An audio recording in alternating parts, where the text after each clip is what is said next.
Here's the deep teaching that I promised you for this evening. It just was a huge aha for me into the nature of reality and oneness. And we talked earlier about Wolf from my book Wolf's Message, this young man who, by the way, was killed by a lightning strike the same way my stepdaughter Susan was. Her birthday was yesterday, by the way. Happy birthday, Susan. Wolf passed by lightning strike, came back to share with us many truths about who we are as humans and souls at the same time. In his reading for his parents, he showed me himself pointing at his head and saying, "It was very busy in here. I walked in two worlds at once." And his parents said he used to make that motion. They have a photo of him pointing right at his temple, and he used to say, "It's very busy in here." So ever since I met Wolf, which is, wow, maybe 2010, 2012, 2012, I think.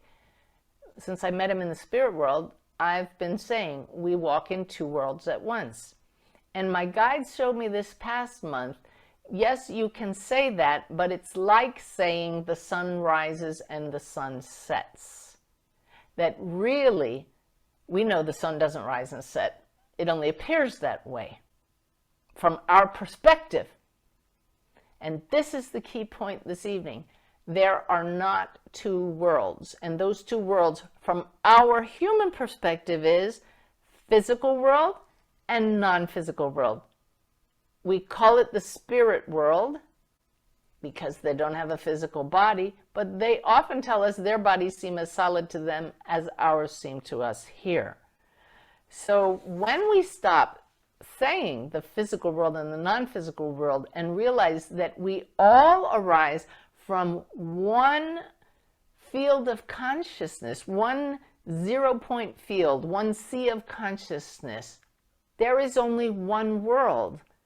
But there are many realities that arise from that same world. But to differentiate it from our point of view between the physical world and the non-physical world often makes it seem that our loved ones are farther away from us or in some place where we can't reach them, when actually it's one world. Somebody put in the chat box the seen and the unseen. Well, that's also a nod to the physical world because we can see things that they put in our eyes from their world. We can see things with the soul senses as well. So again, it's just the biggest lesson in how our language limits us. So my whole point in bringing this up, and as we move forward with this little teaching here, is to ask you to try to envision one field of consciousness. And here's our reality, which is more limited than the reality of those in the reality that comes after we no longer have a body, no longer are aware of a body. What do I mean by more limited? Each successive reality that our souls go through beyond this one has less rules. And a rule would be, for example, in this physical world, we have gravity, so we can't levitate, we can't fly on our own. We have time that unfolds linearly, past, present, and future. We deal with cause and effect that takes a while to be seen, what the effect of some causes is. So this earthly realm is highly limited, but that makes it an incredible place to learn and grow, especially when we don't instantly see the results of our actions. It also keeps us from realizing how interconnected we all are. So the more limited, the more challenging. Let's call it the astral realm, where we go when we transition out of our bodies, is much less limited, as those who come back to tell us about it show us. They don't worry about gravity. Their sense of time is completely different from ours. They don't have a sense of time. They can fly. They think about someplace, they're instantly there. They can bilocate, trilocate, and beyond, as Brenda has shown us, as several souls across the veil have shown me by talking to me and someone else at the exact same time with evidence. The angelic realm, which is not a place because there really is only one world, it's a different limitation of consciousness with different rules. The angelic realm is even less limited. They can influence greater spheres, different realms, greater numbers of people in those different realms, and so on, higher and higher. So thinking of there only being two worlds, the physical world and the non-physical world, that really limits us because we think it's us and everybody else, those in the spirit world, the astral realm, the angelic realm, the archangel realm, when it's really just less limitations, greater perspective, and greater ability to interact. So perhaps a more accurate way of describing the difference is modes of perception.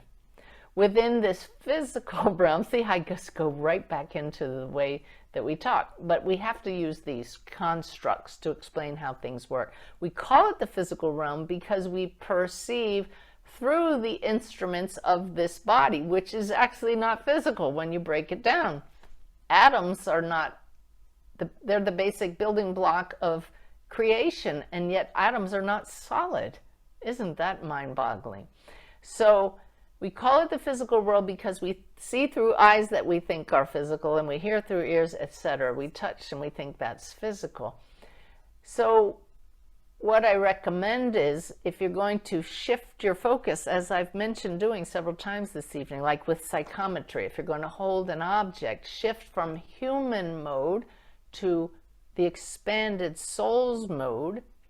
Think of it as shifting out of 5 sensory perception to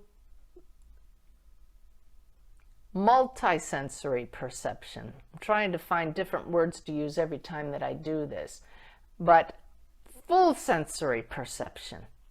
So if you're going back to the psychometry as an example, if you're holding a pen that used to belong to someone, we're not going to be tuning into just how it feels in the hand or what it looks like. We make that shift to, I am a multisensory being.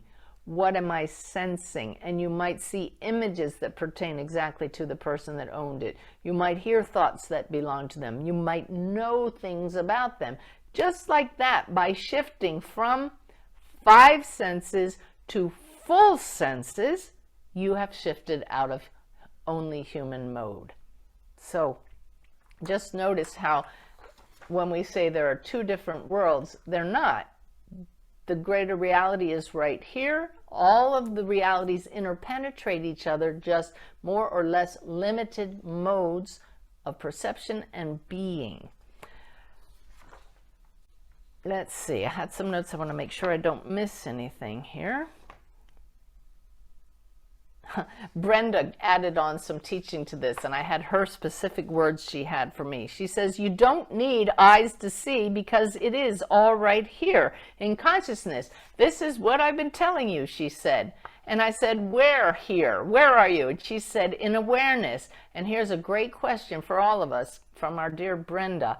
Are you using your eyes when you dream? That kind of gives you one of these duh moments. You're not using your physical eyes in dreams, yet things are so clear. I said to her, aha, good one. She says, are you hearing each other in your dream with ears? It only appears that way. Appearances lie, just like the sun rising and the sun setting. It is all just here in awareness. In awareness, that's the key. So she says, don't think of it as stepping into another reality or like stepping into a theater, because there's nowhere to step out of. It's all just here, the awareness theater. So I love that. I promised you a new analogy to understand how the different realms relate, And it's lessons from a carpet is what I call this. And it goes back to that class that I just taught in Pittsburgh. My mind is always being snagged, thanks to my team, by new ways to explain to you how we are all interconnected. And on a break in the class teaching these concepts, I'm walking down the hall and I looked down and I was snagged by the carpeting in the hotel. And I looked at it and the guide said, this is how it works, right here. So I pull out my phone and I take a picture of the carpet then and there and turned it into this slide that I'm going to share with you. And I hope it makes it very clear what they're trying to show us. Here is the carpet in the hotel. And what the guides showed us as a way to understand, I'm going to use my cursor and I think you can see it. Notice how I'm drawing with my cursor this hexagon here with a dark line.